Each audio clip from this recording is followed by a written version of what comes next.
Conny, hello. Hello. We meet Conny Ochs in Serravalle, Pistoiese, for the Serravalle Rock. Welcome. Thank you for the invitation. So, you have quite a challenging surname for folk music. Do you have you ever been asked this question? Yes, I have. I was I'm not as familiar as maybe somebody would think, being a singer-songwriter. I come from a different musical background, actually. So with Phil Ochs, that you're probably referring to, I was not even so familiar before I was asked that question. And I was actually curious if there was actually a connection. So I researched a little bit, but there's not. He's just a fantastic songwriter. Okay. And so I feel myself comfortable to be connected to him too. Okay. Because it was a very important figure, not just in music, but as a movement for young people. It's important. But it's hard to describe your music. It's not just folk. It's something more. It's difficult to put your music in a box of genre.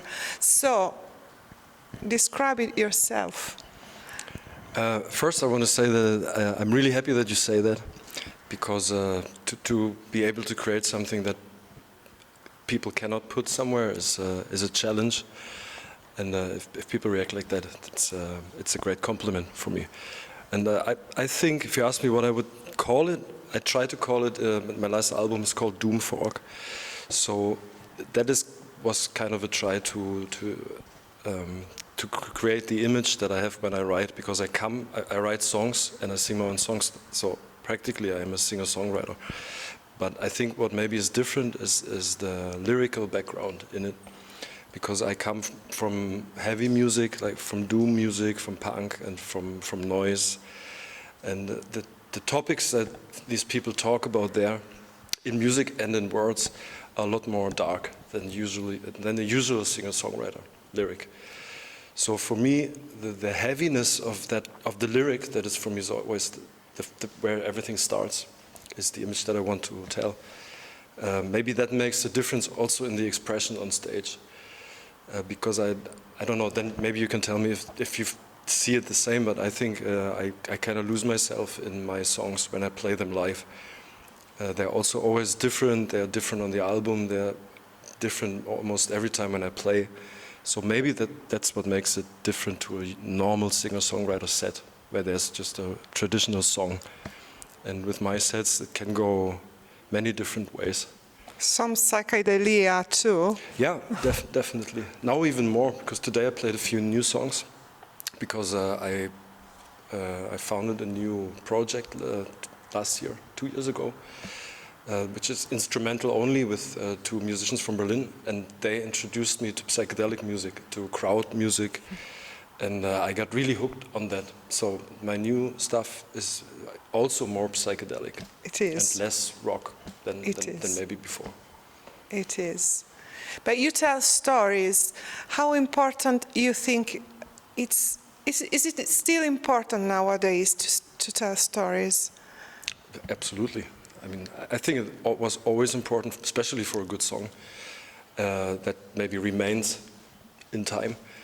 But I think now it's more important than ever, because the possibilities for people to record on their own, like the technical background, that everybody can record an album at home in theory, gives a lot of people the chance to record music, but also good music, like instrumental music. There's a lot of great stuff. But what is still rare to me are good lyrics, and that's a challenge also to me, to write a good lyric that I'm content with, and that is a constant research that also fuels fuels what I do. Why I keep looking and searching, and not remaining in one box. It's especially the search for a good lyric, and that means also you have to go outside. You cannot close yourself in a studio. You have to meet people. You have to make also experiences that are maybe not so comfortable. You have to put yourself in a place that is uncomfortable to you to create something that is challenging. And that is the basic of my songwriting, actually. So you push yourself out of your comfort zone when you write. Yeah, that is what I'm looking for, because it's really, if you do it for a few years, maybe you have made a few albums, it's easy to just remain in a comfort zone. You have maybe some people who are following you, which is great, but then there's a big risk that you just remain there. And I tried not to do that with changing the styles and also putting myself always on the street, because I like traveling. I've always done this, and I try to play as much as I can. Well, you've been touring a lot on your own, with other people, so... It's where the songs come from for me. I cannot write a song in the studio or at home. It's very difficult. But sometimes it works, but you always need, I said this at the concert too, also for playing live, you need a reaction from the world, like from people. That changes everything. It changes your whole attitude towards yourself, especially. Because if you think only about yourself, make every decision yourself, it gets quite boring, very, very fast. We saw this attitude tonight on stage because you tried new songs that are still unfinished, and yet you had the courage to try them. That's usually how I do it with a new song. I put it out there at a show like today, and if it feels good, I keep it. Working on the song. Yeah, or maybe like today there was one that probably I just keep it as I did it today because I liked it. So maybe it's just good like that. Sometimes you do the same and maybe it doesn't work that well, so that one falls off a little bit. It's important to try.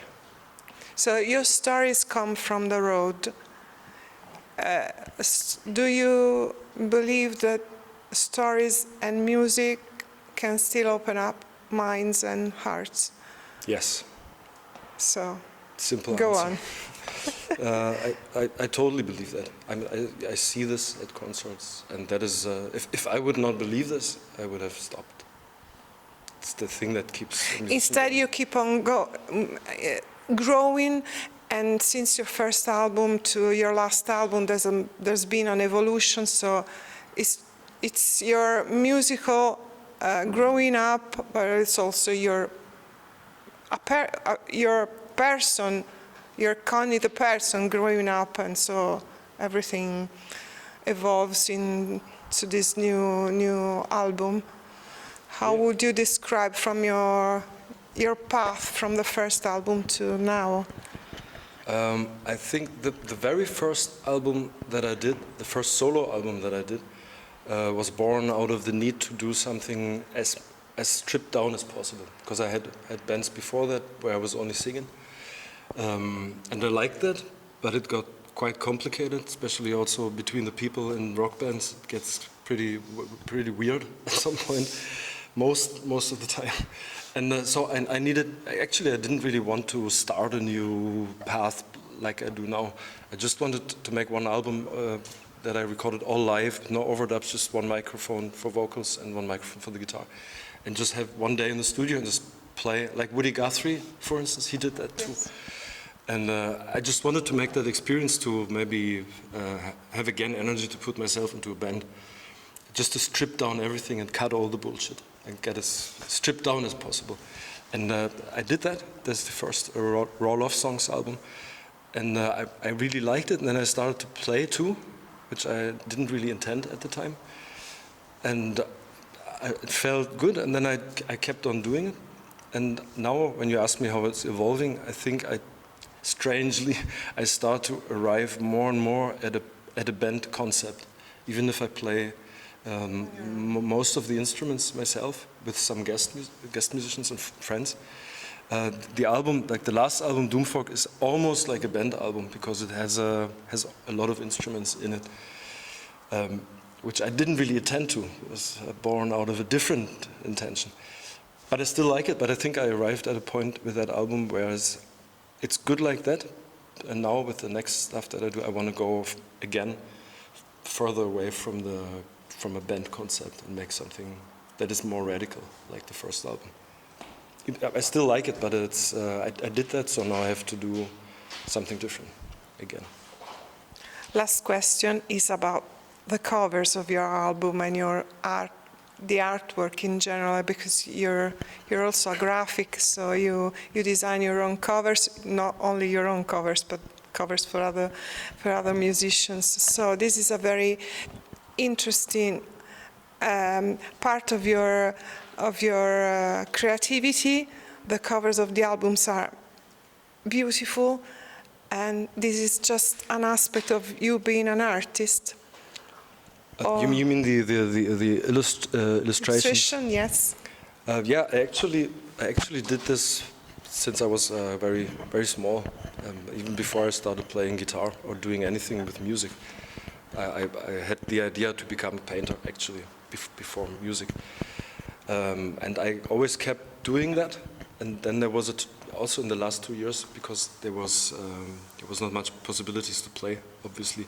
So I got even more into illustrating and used the context that I had through music to work with people and do illustrations for other bands, which I really enjoyed, because it keeps my mind off myself, which is great.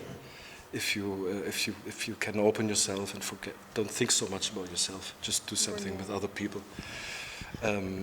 So that came back to me, what I did in my very early years, and I still really enjoy doing it. Because sometimes when you write music, you get stuck somehow, especially if you wrote a lot of songs, and then it's really great to have another expression that you can use to maybe find a solution to a song where you're stuck.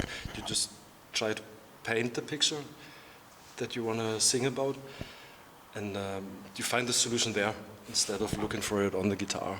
Or just in thinking. Yeah, sometimes it breaks an obstacle that maybe you have. So I'm really thankful for that. And I'm also very thankful that there's a big community that luckily I have the chance to work with. Because also the underground community is they're very curious, they're very loyal, they really appreciate when somebody puts their spirit into something. And so it's always good collaborations. It's not like a high level, how can you say that, like mainstream stuff. We just work for somebody and they pay you. It's always a communication with other artists. That is great. This is called art instead of selling. Yeah, exactly. And so in the end, it all becomes one. I mean, actually, most of the musicians that I know, in some way, have some other artistic expression too, like or they paint, or they play various instruments, or they dance, or they make videos, or they're photographers. I noticed that most people are capable of doing a lot more than they think they can. So it was not just about time, it was a time for exploring more.